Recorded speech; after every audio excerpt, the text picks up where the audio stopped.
पर महारानी पार्वती जी ने भगवान शिव से दोनों हाथ जोड़कर प्रश्न किया कि हे महेश्वर, मेरे बड़े सौभाग्य हैं जो मैंने आप सरीके अर्धांगिनी पति को वर्ण किया।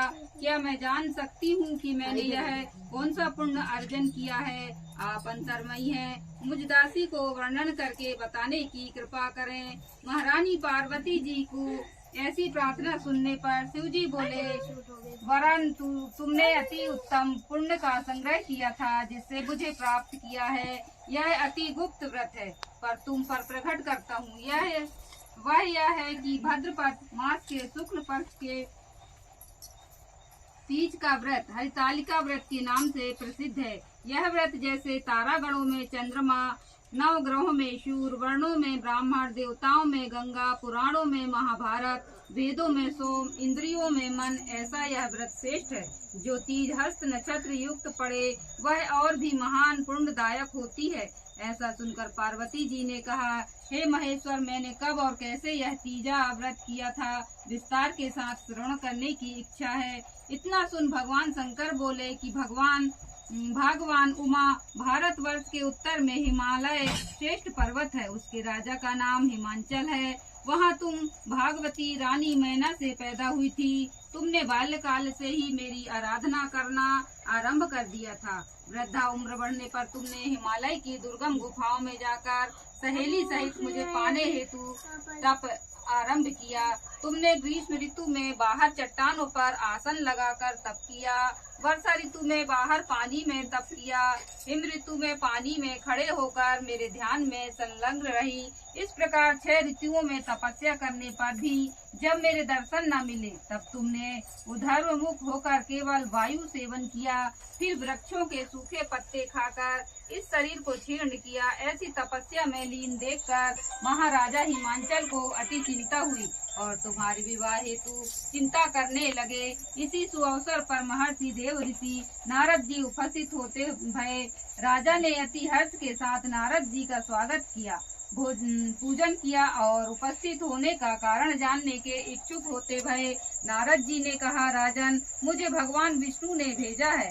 मैं चाहता हूँ कि आपकी सुंदर कन्या को योग वर प्राप्त हो। सो बैकुंठ निवासी शेष सैया भगवान ने आपकी कन्या का वर्ण किया है, तो क्या आपको स्वीकार है? राजा हिमांचल ने कहा, महाराज, मेरा सौभाग्य है जो मेरी कन्या को विष्णु जी ने स्वीकार किया और मैं अवश्य ही उन्हें अपनी कन्या उमा का कन्यादान करूंगा। यह सुनिश्चित हो जाने पर नारद जी ने वैकुंठ पहुंचकर श्री विष्णु भगवान से पार्वती जी के विवाह का पूर्ण होना सुनाया। इधर महाराज हिमांचल ने वन में पहुंचकर पार्वती जी को भगवान विष्णु के साथ विवाह होने का निश्चय हो चुका सुनाया। ऐसा सुनते ही पार्वती जी को महान दुख हुआ। उस दुख से तुम बेहाल होकर अपने सखी के पास पहुंचकर विलाप करने लगी। तुम्हारा विलाप देख सखी ने तुम्हारी इच्छा जानकर कहा, देवी, मैं तुम्हें ऐसी गुफा में तपस्या के लिए ले चलूंगी जहां महाराज हिमांचल तुम्हें ढूंढ भी ना सकेंगे। ऐसा कह सहेली उमा सहित हिमालय की गहन गुफा में विलीन हो गई। तब महाराज हिमांचल घबराकर पार्वती जी को ढूंढते हुए विलाप करने लगे कि मैंने विष्णु जी को जो वचन दिया है वह कैसे पूर्ण होगा। ऐसा कह वह मूर्छित हो गए। तब सभी पुरवासियों को साथ लेकर ढूंढने को महाराज ने पर्दापरण कर ऐसी चिंता करके कि क्या मेरी कन्या को कोई व्याघ्र खा गया या सर्प ने डस लिया या कोई राक्षस हर कर ले गया। उस समय तुम अपनी सहेली के साथ ही गहन गुफा में पहुँचे बिना जल अन्न के मेरे व्रत को आरंभ करके नदी की बालू का लिंग स्थापित कर विविध वन पुष्प फलों से पूजन करने लगी। उसी दिन भाद्र मास की तृतीया शुक्ल पक्ष हस्त नक्षत्र युक्त प्राप्त थी। मेरी पूजा के फल स्वरूप से मेरा सिंहासन हिल उठा तो मैंने तुम्हें दर्शन दिया और तुमसे कहा, देवी, मैं तुम्हारे व्रत और पूजन से अति प्रसन्न हूँ। तुम अपनी कामना का मुझसे वर्णन करो। इतना सुन तुमने लज्जित भाव से प्रार्थना की। आप अंतर्मयी हैं, मेरे मन के भाव आपसे छुपे नहीं हैं।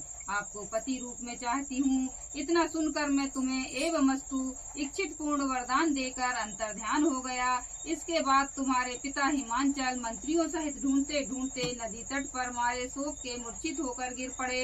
उसी समय तुम अपनी सहेली के साथ मेरी बालू की मूर्ति विसर्जन करने हेतु नदी तट पर पहुंची। उसी समय तुम्हारे नगर निवासी मंत्रीगण सहित हिमांचल तुम्हारे दर्शन कर अति प्रसन्न को प्राप्त हुए और लिपट लिपट कर रोने लगे और बोले, उमा तुम इस भयंकर वन में कैसे चली आई जो अति भयानक है, जहाँ से व्याघ्र जहरीले भयंकर सर्पों का निवास है, जहाँ मनुष्य के प्राण संकट में पड़ सकते हैं। इससे ही हे पुत्री, इस भयंकर वन को त्याग कर अपने गृह को प्रस्थान करो। पिता के ऐसा कहने पर तुमने कहा, पिताजी मेरा विवाह तुमने भगवान विष्णु के साथ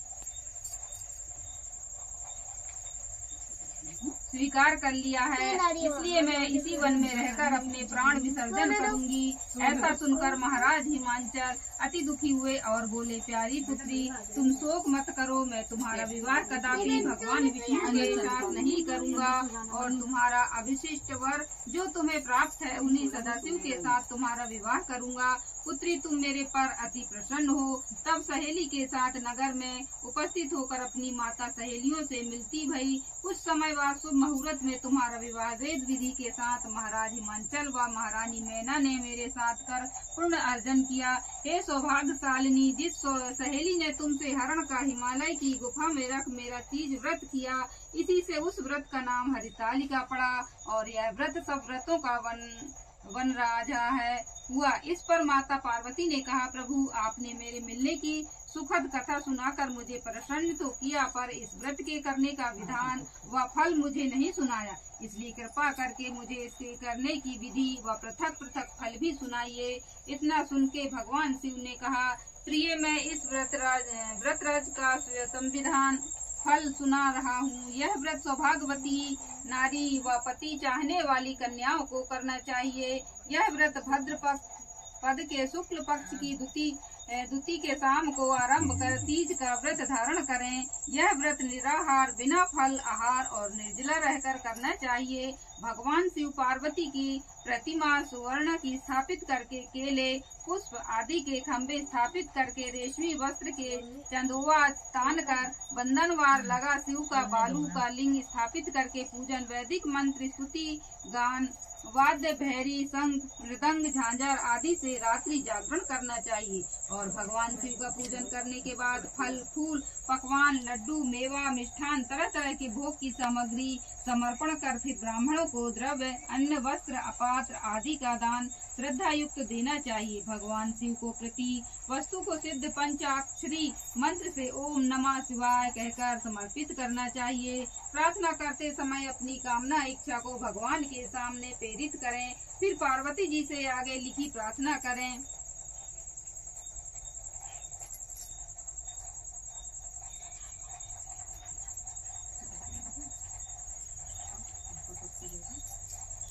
प्रार्थना पद, जय जग माता मेरी भाग विधाता, तुम हो पार्वती शिव प्यारी, तुम दाता नंद पुरारी, सती संतों में रेख तुम्हारी, जय हो आनंद दाता, जय जय हो।